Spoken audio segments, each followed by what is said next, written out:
AP రాజకీయాలకు కుదిపేస్తున్న తిరుమల లడ్డు కల్తీ నెయ్యిపై assembly మండలిలో చర్చించాలని ప్రభుత్వం నిర్ణయించింది. నేడు శాసనసభలో ఈ అంశంపై చర్చకు 4 గంటల సమయం కేటాయించింది. అటు మండలిలో ఇందాపూర్ డైరీ అంశంపై ఈ నెల 26న ప్రత్యేక చర్చకు బిజినెస్ అడ్వైజరీ కమిటీ సమావేశంలో గ్రీన్ సిగ్నల్ ఇచ్చింది. లడ్డు నెయ్యి కల్తీ అంశంపై అసెంబ్లీలో సీఎం చంద్రబాబుతో ముఖ్య నేతల సమావేశం జరిగింది. ఇవాళ ప్రశ్నోత్తరాల అనంతరం 0 అవర్ రద్దు చేయాలని నిర్ణయం తీసుకున్నారు. ఉదయం 10 గంటల 30 నిమిషాల నుంచి మధ్యాహ్నం 2 గంటల వరకు నెయ్యి కల్తీపై చర్చించాలని నిర్ణయించారు. డిప్యూటీ సీఎం కూడా చర్చలో పాల్గొనే అవకాశం ఉంది. అయితే నేటి చర్చకు వైసీపీ సభ్యులు హాజరవుతారా లేదా అన్నది ఆసక్తికర అంశంగా మారింది.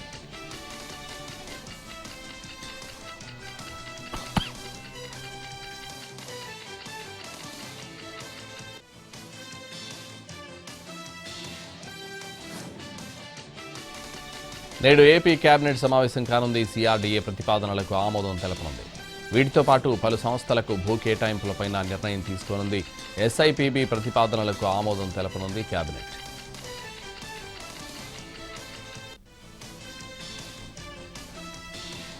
తెలంగాణ కేబినెట్ కీలక నిర్ణయం తీసుకుంది. ముఖ్యంగా ఉద్యోగులు, పింఛన్దారులకు శుభవార్త వినిపించింది.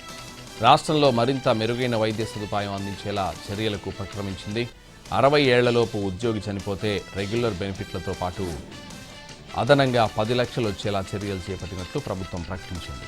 అంతేకాదు 17.7 లక్షల మంది ఉద్యోగులు, పింఛనర్లకు డిజిటల్ హెల్త్ ఎంప్లాయీ కార్డులు అందించనుంది. మరోవైపు హైదరాబాద్ మెట్రో రైలును ఎల్ఎన్టీ నుంచి పూర్తిగా స్వాధీనం చేసుకోవాలని తెలంగాణ కేబినెట్ నిర్ణయించింది. ఇప్పటికే దీనిపై ప్రకటన విడుదల చేసిన రాష్ట్ర ప్రభుత్వం స్వాధీనం చేసుకునే ప్రక్రియను పర్యవేక్షించడానికి మంత్రివర్గ ఉపసంఘాన్ని నియమించింది.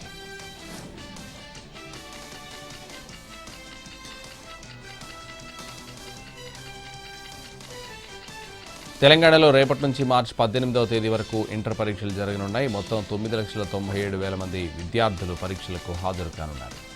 పరీక్ష కేంద్రానికి అరగంట ముందే విద్యార్థులు చేరుకోవాలని సూచించారు అధికారులు. పరీక్ష మొదలైన 5 నిమిషాల వరకు అనుమతిస్తామన్నారు. హైదరాబాద్, రంగారెడ్డి జిల్లాల్లో ఎక్కువగా ప్రైవేట్ కళాశాలల్లో సెంటర్స్ ఏర్పాటు చేశామని పేర్కొన్నారు. మాస్ కాపీయింగ్కు అవకాశం లేకుండా జంబ్లింగ్ విధానంలో అన్ని ఏర్పాట్లు చేశామన్నారు.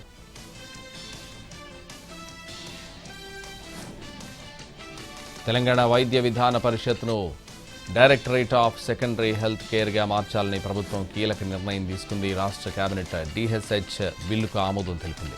దీంతో ఇన్నాళ్లు అటానమస్ వ్యవస్థగా ఉన్న డైరెక్టరేట్ ఆఫ్ సెకండరీ హెల్త్ కేర్కు ప్రభుత్వ విభాగం హోదాలో లభించనుంది. ప్రస్తుతం టీవీపీపీ పరిధిలో కమ్యూనిటీ హెల్త్ సెంటర్లు, ఏరియా హాస్పిటళ్లు, జిల్లా హాస్పిటళ్లు కలిపి మొత్తంగా 184 హాస్పిటళ్లు పనిచేస్తున్నాయి. అయితే టీవీవీపీ పూర్తి స్థాయిలో ప్రభుత్వ శాఖ కాకపోవడంతో బడ్జెట్ కేటాయింపులు, వేతనాల చెల్లింపు తదితర అంశాల్లో జాప్యం జరుగుతోంది. దీంతో దీర్ఘకాలంగా టీవీవీపీ ఉద్యోగులు డైరెక్టరేట్ హోదా కల్పించాలని కోరుతూ ప్రభుత్వాన్ని డిమాండ్ చేశారు. ఈ క్రమంలో నిన్న జరిగిన కేబినెట్ మీటింగ్లో ప్రభుత్వం డిహెచ్హెచ్ బిల్లుకు ఆమోదం తెలిపింది.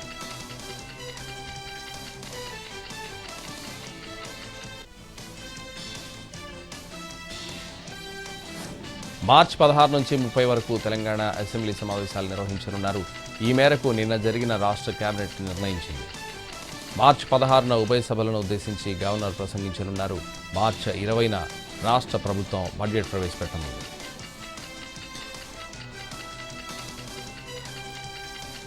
సృష్టి కేసులో నిందితురాలు డాక్టర్ నమ్రతను 2 రోజుల పాటు ఈడీ కస్టడీకి అప్పగించింది. కోర్టు సరోగసీ పేరుతో అక్రమాలకు పాల్పడిన కేసులో డాక్టర్ నమ్రత అరెస్ట్ అయింది.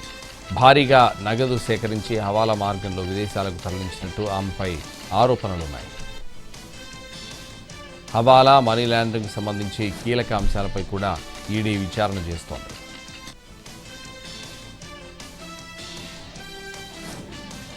మావోయిస్ట్ పార్టీకి మరో భారీ ఎదురుదెబ్బ తగిలింది. ఆపరేషన్ కగార్లో భాగంగా Maoist party top commander, party secretary general Devji alias Tippiri Tirupati surrender కానున్నారు. కేంద్ర కమిటీ సభ్యుడు రాజిరెడ్డి సహా మరికొంతమందితో కలిసి ఆయన తెలంగాణ ఎస్ఐబి ముందు లొంగిపోనున్నారు. మార్చి 31 నాటికి నక్సలిజాన్ని అంతం చేస్తామన్న కేంద్రం దేవ్, రాజిరెడ్డి టార్గెట్గా ఇటీవల ఆపరేషన్ కగార్ 2 చేపట్టింది. ఈ క్రమంలోనే వారిద్దరూ ఇవాళ లొంగిపోయినట్లు తెలుస్తోంది.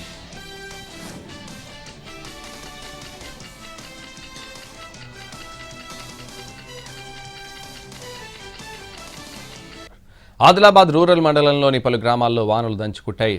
హత్తిగుట్ట, బోరింగూడ గ్రామాల్లో వడగళ్లు, ఈదురుగాలులతో కూడిన భారీ వర్షం కురిసింది. భారీ ఈదురుగాలుల బీభత్సంతో పలు ఇళ్లపై పైకప్పు రేఖలు లేచిపోయాయి. మడవి దేవురావుకు చెందిన కిరాణా షాపు పైకప్పు రేకులు గాలి కొట్టుకుపోయాయి. మరోవైపు అకాల వర్షాలతో జిల్లా రైతులు ఆందోళన చెందుతున్నారు.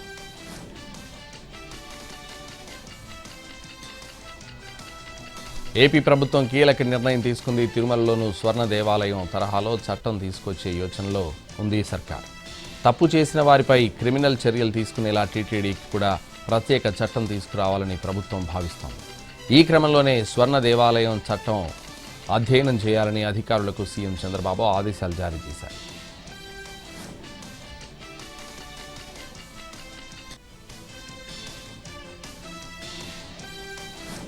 చిట్చాట్లో మంత్రి నారా లోకేష్ కీలక వ్యాఖ్యలు చేశారు. హెరిటేజ్ ఇందాపూర్ డైరీకి సంబంధం లేదన్నారు మంత్రి నారా లోకేష్. ఇందాపూర్ డైరీకి హెరిటేజ్ కో కంపెనీ అని వైసీపీ నేత బొత్స సత్యనారాయణ చెప్పారన్నారు. ఒక సీనియర్ నేతకు కో కంపెనీ అనే పదం ఉండదనే విషయం కూడా తెలియదా అని ప్రశ్నించారు లోకేష్. ఇందాపూర్ డైరీ హెరిటేజ్ కో ప్యాకర్ మాత్రమే అని చెప్పారు ఆయన. హెరిటేజ్ లిస్టెడ్ కంపెనీ అన్నారు. మార్కెట్లో కిలో నెయ్యి ధర 1000 రూపాయలకు పైగా ఉందన్నారు. కిలో నెయ్యి 360 రూపాయలకి ఎక్కడ దొరుకుతుందో చూపించాలని ప్రశ్నించారు. కిలో నెయ్యి 360 రూపాయలకి దొరుకుతుంది అంటే అది కల్తీనే అవుతుందన్నారు.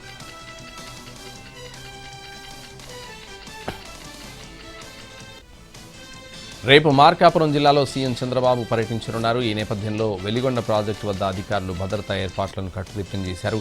దోర్నాల మండలం గంటావానిపల్లి గ్రామ సమీపంలో చేపట్టనున్న ఫిడల్ కెనాల్ పనులకు శంకుస్థాపన కార్యక్రమానికి సీఎం చంద్రబాబు హాజరు కానున్నారు. జిల్లా ఇన్ఛార్జ్ కలెక్టర్ పి రాజబాబు, జిల్లా ఇన్ఛార్జ్ ఎస్పీ హర్షవర్ధన్ రాజు భద్రతా ఏర్పాట్లను క్షేత్రస్థాయిలో పరిశీలించారు. ముఖ్యమంత్రి రాకపోకల మార్గాలు, సభా ప్రాంగణం, పార్కింగ్ ఏర్పాట్లు, పోలీస్ బందోబస్తు తదితర అంశాలపై అధికారులకు కీలక సూచనలు చేశారు. ఐపీఎస్ సునీల్ నాయక్ అరెస్టు విషయంలో ఏపీ పోలీసుల తీరుపై పాట్నా కోర్టు తీవ్ర ఆగ్రహం వ్యక్తం చేసింది. ఎలాంటి ఎఫ్ఐఆర్, కేసు డైరీ లేకుండా ఐపీఎస్ ఆఫీసర్ను ఎలా అరెస్ట్ చేస్తారంటూ ఫైర్ అయింది.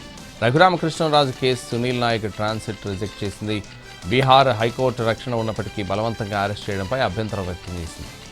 30 రోజుల వరకు సునీల్ నాయక్ను అరెస్ట్ చేయొద్దంటూ పాట్నా కోర్టు ఆదేశించింది. సునీల్ నాయక్ విచారణకు సహకరిస్తారని తెలిపిన అరెస్టు చేసేందుకు బీహార్కు ఏపీ పోలీసులు రావడం ఏంటని ప్రశ్నించింది.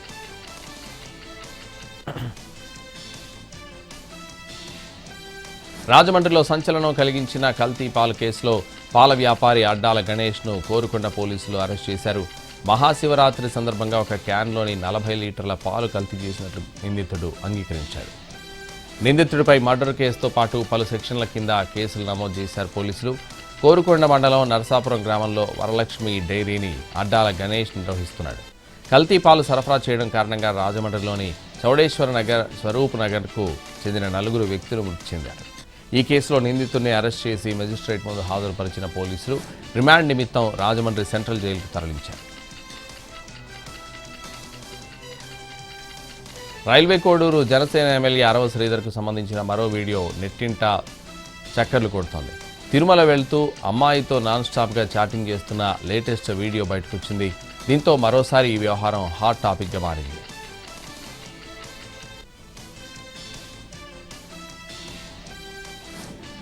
ముద్రగడ పద్మనాభంకు ఎక్స్ వేదికగా ఎంపీ సానా సతీష్ కౌంటర్ ఇచ్చారు.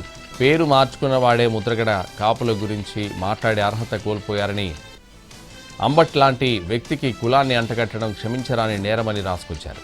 కాపులను రోడ్డు మీద పడేసినప్పుడు మీరు ఏమయ్యారని ప్రశ్నించారు. ముద్రగడ కుల రాజకీయాలు మానుకోవాలని, కాపులను అవమానిస్తున్న ముద్రగడ క్షమాపణలు చెప్పాలని ఆయన డిమాండ్ చేశారు.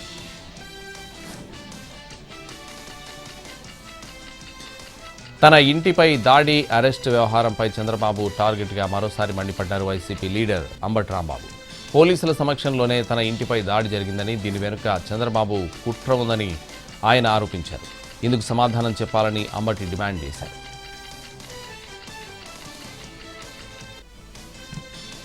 కల్తీ పాల మరణాలపై స్పందించారు వైసీపీ నేత జక్కంపూడి రాజా. వారం రోజులుగా బాధితులు ఆసుపత్రి పాలై చికిత్స పొందుతుంటే ప్రభుత్వం పట్టించుకోలేదని మండిపడ్డారు.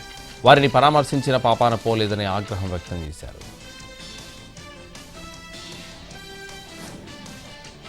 అక్కడ కొత్తగా హైవే వేస్తున్నారు. మట్టి తప్ప అక్కడేం లేదు. ఇంతలో ఊహించని వర్షం రావడంతో రోడ్డంతా ఉన్నట్టుండి బురదమయమైంది. బండ్లన్నీ స్కిడ్ అవుతుంటే జనం విసిగిపోయారు. నడుపుతుంటే వెహికల్ జిగ్జాగ్ వెళ్తోంది. కొందరి బైక్లు బురదలో నుంచి బయటపడలేక ఆగిపోయాయి. టైర్లకు అతుక్కున్న బురదను తీసుకోలేక జనం అవస్థలు పడ్డారు. అల్లూరు జిల్లా జీ మాడుగుల్లో ఈ ఘటన జరిగింది. నేడు కేంద్ర కేబినెట్ సమావేశం కానుంది. ప్రధాని మోడీ అధ్యక్షతన ఈ సమావేశం జరగనుంది. సేవా తీర్థ్ ప్రారంభం తర్వాత జరుగుతున్న తొలి కేబినెట్ సమావేశం ఇది. ఈ మీటింగ్లో పలు కీలక అంశాలపై కేబినెట్ నిర్ణయాలు తీసుకునుంది.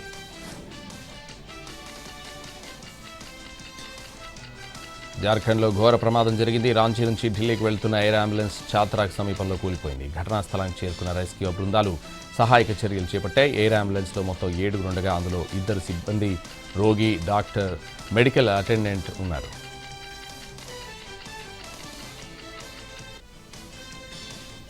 బంగారం, వెండి ధరల పెరుగుదలపై స్పందించారు కేంద్ర ఆర్థిక మంత్రి నిర్మలా సీతారామన్. దేశంలో గోల్డ్, సిల్వర్ దిగుమతులు ఆందోళనకర స్థాయిలో ఏమీ లేవని, వాటిని రిజర్వ్ బ్యాంక్ ఆఫ్ ఇండియా ఎప్పటికప్పుడు పరిశీలిస్తోందని తెలిపారు. కేంద్ర బ్యాంకులు పెద్ద మొత్తంలో పసిడి కొనుగోలు చేస్తుండడమే బంగారం ధరల పెరుగుదలకు కారణమన్నారు. ఢిల్లీలో బాంబు బెదిరింపులు కలకలం రేపాయి. ఆర్మీ, ఎయిర్ ఫోర్స్ స్కూళ్లతో పాటు ఢిల్లీ అసెంబ్లీ స్పీకర్కు బాంబులు బెదిరింపులు ఇచ్చారు. దీంతో అప్రమత్తమైన అధికారులు తనిఖీలు నిర్వహించారు.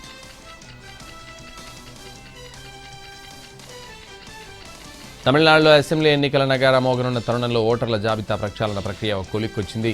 ఎన్నికల సంఘం చేపట్టిన సర్ ప్రక్రియ అనంతరం తుది జాబితాను రాష్ట్ర ఎన్నికల ప్రధాన అధికారి విడుదల చేశారు. తాజా జాబితా ప్రకారం రాష్ట్రంలో మొత్తం ఓటర్ల సంఖ్య 5.67 కోట్లుగా నమోదైంది. గతంలో ఉన్న ఓటర్లతో పోలిస్తే ఈ ప్రక్షాళనలో ఏకంగా 74 లక్షల మంది ఓటర్లను జాబితా నుంచి తొలగించారు.